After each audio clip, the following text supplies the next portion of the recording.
અક્ષરે ધામની સદૃશે સ્થિતમ ચ હરિમંડપે વંદેહમ સાધુ સંયુક્તમ પ્રત્યક્ષમ પુરુષોત્તમમ.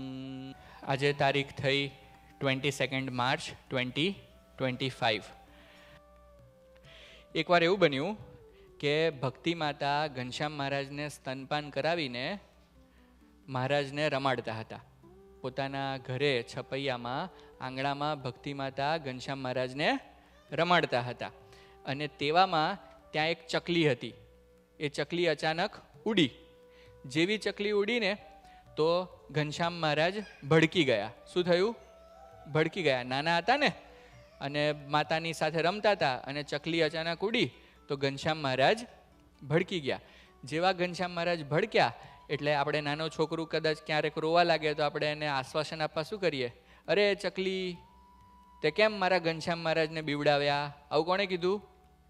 ભક્તિ માતાએ. ભક્તિ માતા સાથે ઘનશ્યામ મહારાજ રમતા હતા એટલે ભક્તિ માતાએ ચકલીને ઠપકો દીધો કે અરે ચકલી, તે ઘનશ્યામ મહારાજને કેમ બીવડાવી દીધા? તો જેવું ઘનશ્યામ મહારાજે આ સાંભળ્યું તો ઘનશ્યામ મહારાજ ભક્તિ માતાને કહેવા લાગ્યા કે હે માં, અમે આ ચકલીથી બીએ તેવા નથી. તો ભક્તિ માતા પૂછવા માંડ્યા કે તમે એવા તો કોણ છો કે તમને ચકલીથી બીક ન લાગે? ત્યારે ઘનશ્યામ મહારાજે ભક્તિ માતાને આશ્ચર્ય પમાડતા કહ્યું કે હે માતા, અમે કોઈ સામાન્ય જીવ નથી કે આવી ચકલીથી ડરી જઈએ. અમે તો અક્ષરધામના અધિપતિ ભગવાન શ્રી પુરુષોત્તમ નારાયણ છીએ, અને તમે પણ પૂર્વજન્મમાં ધર્મ અને ભક્તિના અવતાર છો. તમે કોને કીધું? ઘનશ્યામ મહારાજે ધર્મદેવને કીધું કે તમે કોના અવતાર છો? ધર્મના. અને ભક્તિ માતાને શું કીધું? તમે કોના અવતાર છો? ભક્તિના. પછી એવું કીધું કે આપણા જ્યાં મોટા ભાઈ છે રામ પ્રતાપજી, એ કોના અવતાર છે? બલરામજીના. આવું આશ્ચર્યકારી વાત જ્યારે ઘનશ્યામ મહારાજે ભક્તિ માતાને ધર્મદેવ રામ પ્રતાપભાઈને કીધી તો એ બધા સર્વે ખૂબ આનંદમાં આવી ગયા. શું થઈ ગયું? આનંદમાં આવી ગયા. કારણ કે બધાને એવી ખબર પડી કે આ ઘનશ્યામ મહારાજ કોઈ સામાન્ય જીવ નથી. કોણ છે? અક્ષરધામના અધિપતિ છે, શ્રી પુરુષોત્તમ નારાયણ છે. તો એ લોકો ખૂબ આનંદમાં આવી ગયા. એકવાર એવું બન્યું કે ભક્તિ માતાને શરીરે તાવ આવી ગયો. શું થયું? તાવ આવી ગયો અને તે સૂઈ ગયા. અને ઘનશ્યામ મહારાજ પારણામાં સૂતા હતા તો પારણામાં સૂતા સૂતા રોવા લાગ્યા. તો જેવું ભક્તિ માતાને ખ્યાલ આવ્યો કે ઘનશ્યામ મહારાજ રોવે છે તો પૂછવા લાગ્યા કે ઘનશ્યામ મહારાજ, તમે કેમ રોવો છો? ત્યારે ઘનશ્યામ મહારાજ કહે કે હે માં, અમને બહુ ભૂખ લાગી છે એટલા માટે રોઈએ છીએ. આ વાત સાંભળીને ભક્તિ માતા ઊભા થયા. એમને તાવ આવતો તો ઊભા થયા, ઘનશ્યામ મહારાજને પારણામાંથી લીધા અને સ્તનપાન કરાવવા લાગ્યા. પણ તાવની એટલી બધી પીડા હતી કે દૂધ આવ્યું નહીં. પછી માતાએ થાકીને પાછા ઘનશ્યામ મહારાજને પારણામાં પોઢાડી દીધા અને હિંચકો નાખવા લાગ્યા કે ઘનશ્યામ મહારાજ, તમે અત્યારે થોડી વાર સૂઈ જાઓ. એમ કરીને હિંચકો નાખતા હતા તો હિંચકો નાખતા નાખતા ઘનશ્યામ મહારાજ તો સૂયા નહીં, પણ ભક્તિ માતા સૂઈ ગયા. શું થયું? ભક્તિ માતા સૂઈ ગયા. એમને તાવ આવતો હતો ને તો એ સૂઈ ગયા. અને આ જોઈને રામ પ્રતાપભાઈને એમ થયું કે ઘનશ્યામ તો હજુ રોવે છે, તો લાવો હું થોડી વાર હિંચકો નાખું. તો રામ પ્રતાપભાઈ ઘનશ્યામ મહારાજને હિંચકો નાખવા લાગ્યા. અને થોડી વાર થઈ અને ઘનશ્યામ મહારાજને પણ નિંદ્રા આવી ગઈ. તો જેવા ઘનશ્યામ મહારાજ સૂઈ ગયા તેવા રામ પ્રતાપભાઈ પારણાની દોરી છૂટી મૂકીને પોતે સ્નાન કરવા જતા રહ્યા ઘનશ્યામ મહારાજને સુવડાવીને. થોડી વાર પછી ઘનશ્યામ મહારાજ પાછા જાગી ગયા અને રોવા લાગ્યા કે માતા માતા કરીને રોવા લાગ્યા. એમને બહુ ભૂખ લાગી હતી, કેમ કે પેલું ઘોડિયું હિંચકાવતા હતા રામ પ્રતાપભાઈ, તો એ સૂઈ ગયા એટલે દોરી મૂકીને જતા રહ્યા. તો પાછા જાગી ગયા અને પાછા રોવા લાગ્યા. તો રોવા લાગ્યા ત્યારે કોઈ હતું નહીં. પછી ઘનશ્યામ મહારાજે સંકલ્પ કર્યો કે મારી માતાને તો તાવ આવ્યો છે અને મને જમાડવાવાળું ખવડાવવાવાળું કોઈ છે નહીં, તો મારા પિતા જે ધર્મદેવ, એમની જે 12 દિવ્ય પત્નીઓ છે એ બધી પ્રગટ થાવ અને મને જમાડો. જેવો ઘનશ્યામ મહારાજે આવો સંકલ્પ કર્યો તો ધર્મદેવની બીજી જે 12 પત્નીઓ હતી, શ્રદ્ધા, મૈત્રી, આદિક, જે એ બધી જ પત્નીઓ ભારે ભારે વસ્ત્ર અને અલંકાર પહેરીને છપૈયામાં ઘનશ્યામ મહારાજના ઘરે પ્રગટ થઈ. અને ઘનશ્યામ મહારાજ એક સ્વરૂપની જગ્યાએ 12 સ્વરૂપે થઈ ગયા. કેટલા સ્વરૂપે? 12 સ્વરૂપે. અને 12 માતાએ ઘનશ્યામ મહારાજને ધવડાવ્યા અને ઘનશ્યામ મહારાજને જમાડીને ઘનશ્યામ મહારાજને ખૂબ તૃપ્ત કર્યા. અને પછી પાછા ઘનશ્યામ મહારાજ સાથે 12 માતાઓ રમવા લાગ્યા.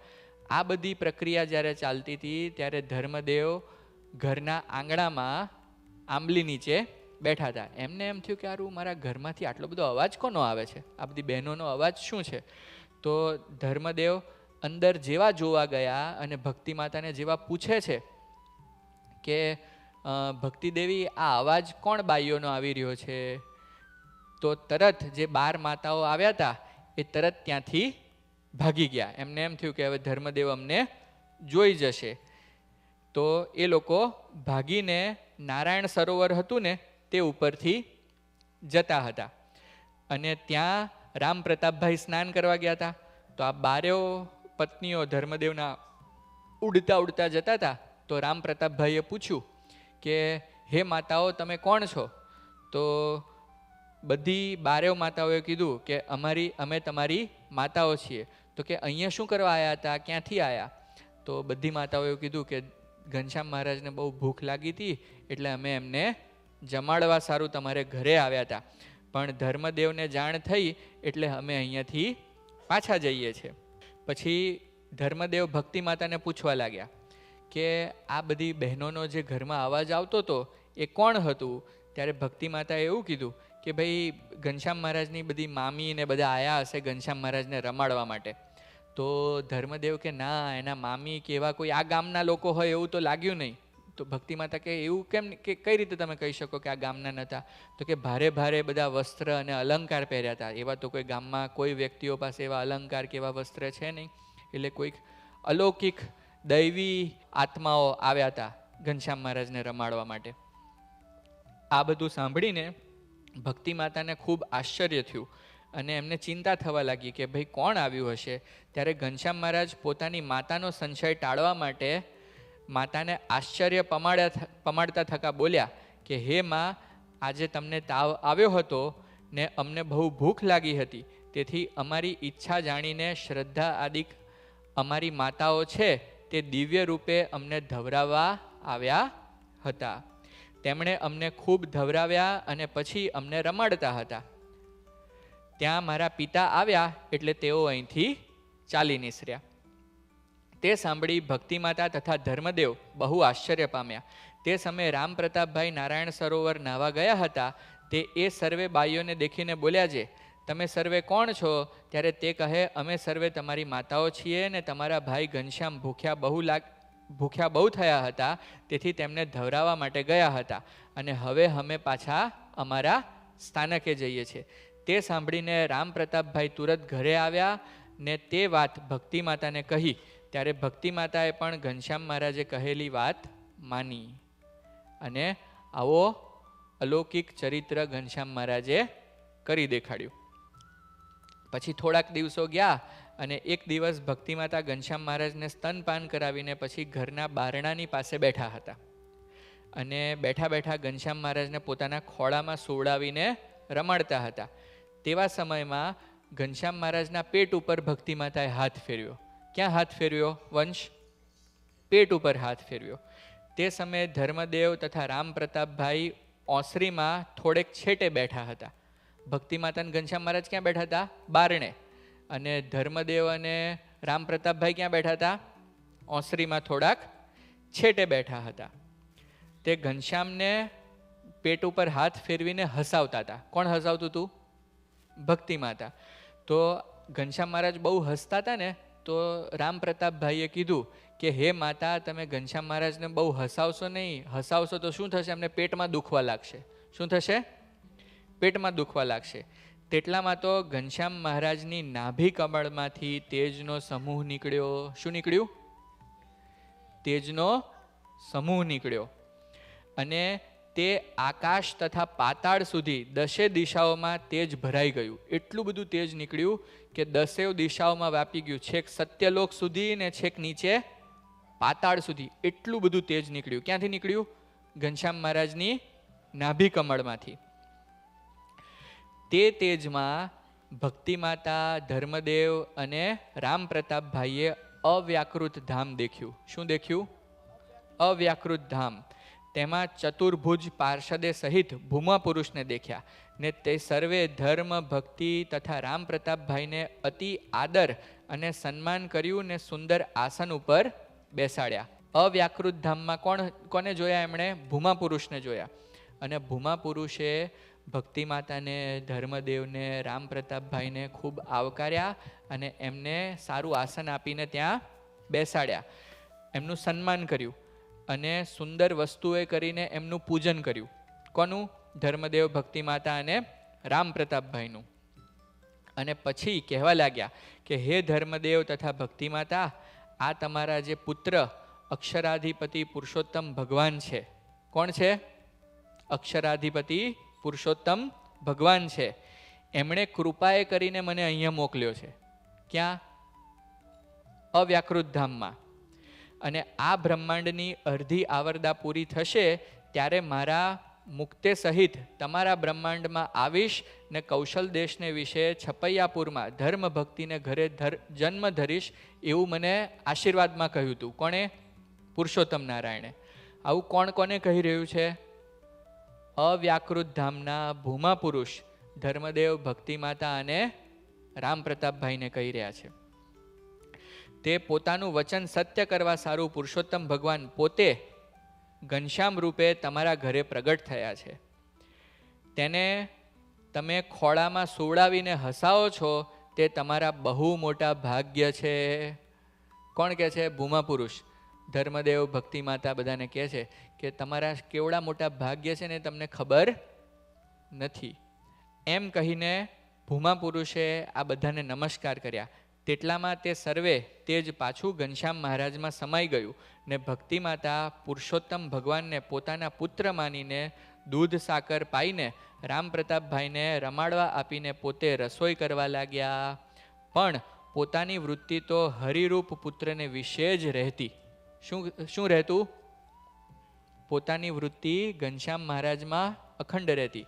એવું ને એવું ધર્મદેવને પણ અખંડ 24 કલાક કોનું ચિંતવન રહેતું? ઘનશ્યામ મહારાજનું.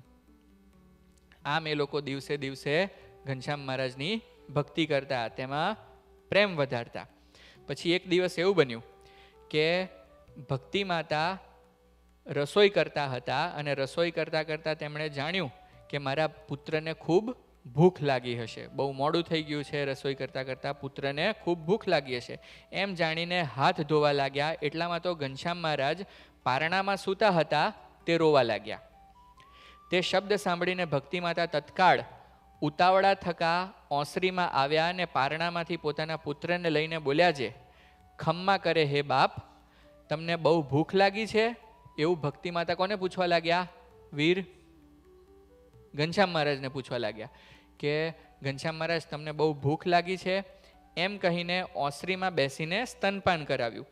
પછી ધાવીને તૃપ્ત થયા જાણી મસ્તક ઉપર હાથ ફેરવીને બોલ્યા છે, હે ભાઈ, તમને બહુ ભૂખ લાગી હતી કે?